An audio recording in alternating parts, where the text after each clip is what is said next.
Hey guys, Luke Scheckman here, Team Exos, bringing you another 5-minute mindset piece.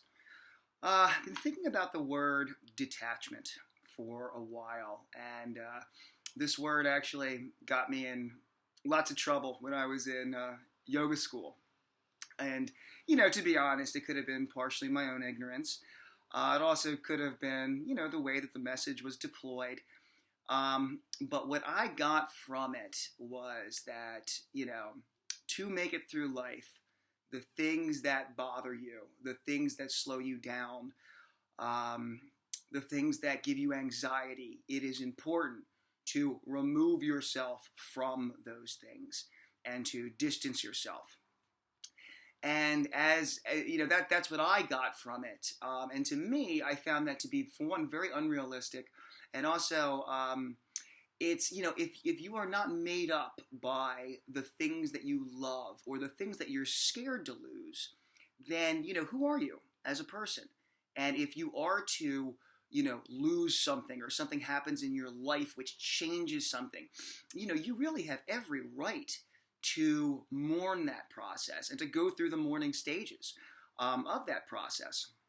Because, yeah, to simply deploy from the situation, I felt like was unrealistic, and now that I look at it, it's really a little bit more um, referencing the word disassociation. And disassociation is very, very different than detachment. Disassociation is almost like, a defense mechanism that if something bothers you, yeah, for lack of better phrasing, you create numbness. You almost, you become a sociopath related to whatever that is. And it is something that, you consciously do. And I don't know whether it works or not. I never saw it as being a very healthy thing. Because of pretty much what I just stated. We care about what we care about, and our values are where our values are, and our hopes and dreams are where they are as well. And when something, comes in and screws that up, it's okay to get a little rocked by it. But I feel like the detachment element, I have a better understanding of it now, and a higher respect for it. And it's I think one of the things that people run into with this whole process is that since we do identify ourselves by things we love and by pieces of our environment and stuff, that we are scared that if we distance ourselves, that will not exist anymore, that piece is like it's gone. It's like often like Kaiser Soze and The Usual Suspects. I don't know if you get movie references. I hope you do. But that's not the case with detachment. And, really utilizing so many of the things that we've talked about on this channel. But with detachment, you acknowledge the fact that is still there in some way, shape, or form. Even if it's a person who, who passes away, but that's still, that's spirit. That energy is still there. And you analyze it and you acknowledge that it's still there, but you are not going to let it affect you negatively. And there have been a lot of studies, and this takes time. This is not, you would say, isn't that disassociation? No, it's a process.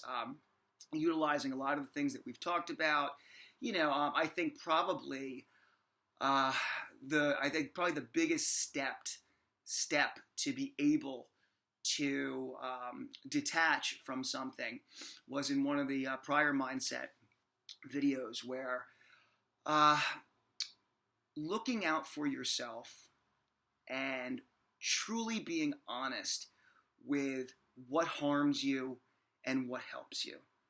And this runs along a spectrum, and some are obvious and some are not. But when we talk about detachment, relationships are probably a good place to start. And, if you get to that certain point where, you're reading poems that your ex wrote you, or you're just looking at pictures or something like that, somewhere in your brain, you have to know that that's hurting you. That ultimately it's hurting you. And it's okay to mourn, and it's okay to remember, and it's okay to reminisce fondly. But depending on what state you're in, that is hurting you. And that is when it would be time to, really push the detachment. It's still there. I acknowledge that. Obviously, I'm still influenced by it. Obviously, it still affects me. But, think about it. Looking at the pictures, this might be the first step in detachment. Nix them. Get them out of there.